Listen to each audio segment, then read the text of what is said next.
বাবা হিসাবে গর্ব করি না। আমার মেয়েকে আমি বলেছি যে ফোন কিনে দিতে, সে সেইটাও নিতে রাজি না। সে বলে পাপা এবং মাম্মির দুইজনেরই ফোন আছে, সুতরাং কেউ যদি কল করতে চায়, যোগাযোগ করতে চায় আমাদের সাথে, তোমাদের সাথেই করতে পারবে। সেই ক্ষেত্রে আমার দরকার নেই, শুধু একটা ট্যাবে স্কুলের যে কার্যক্রমগুলো সেইগুলাই সে শুধু ডিজিটাল প্ল্যাটফর্ম হিসাবে ইউজ করতো। আসলে A+ তো বিষয় না, মানে আমার মনে হয় শুধু ভালো ফলাফলই জীবনে সব কিছু না, মানুষের কল্যাণে কাজ করতে পারাটা এটা আরও অনেক ভালো। এরকম না যে ফোন ব্যবহারই করতাম না, ফোন ট্যাব ছিল যেটা বললো আর কি, তো ওই ট্যাবে স্কুলের কার্যক্রম করতাম। আর তেমন কোনো সোশ্যাল মিডিয়া ছিল না আমার, আমি সোশ্যাল মিডিয়া চালাই না।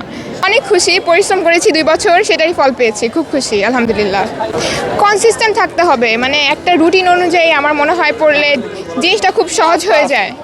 সো আমি বলবো যে টু স্টে কনসিস্টেন্ট, এটাই।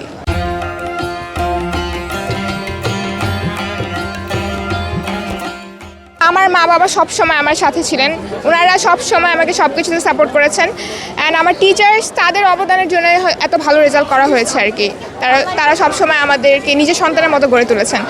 তো হ্যাঁ, তাদের অবদান তো বলতেই হয় অনেক। আসলে A+ তো বিষয় না, মানে আমার মনে হয় শুধু ভালো ফলাফলই জীবনে সব কিছু না, মানুষের কল্যাণে কাজ করতে পারাটা এটা আরও অনেক ভালো। বড় হয়ে ডাক্তার হতে চাই।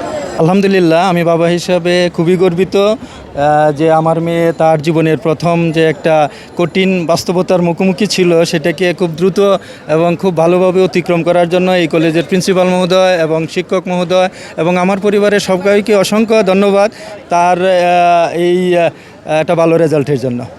এর বাইরে সে আসলে কখনো এটা নিয়ে এত ব্যস্ত থাকতো না, এবং সে সন্ধ্যা থেকে রাত্র 1টা-1:30টা পর্যন্ত নিয়মিত পড়াশোনা করতো।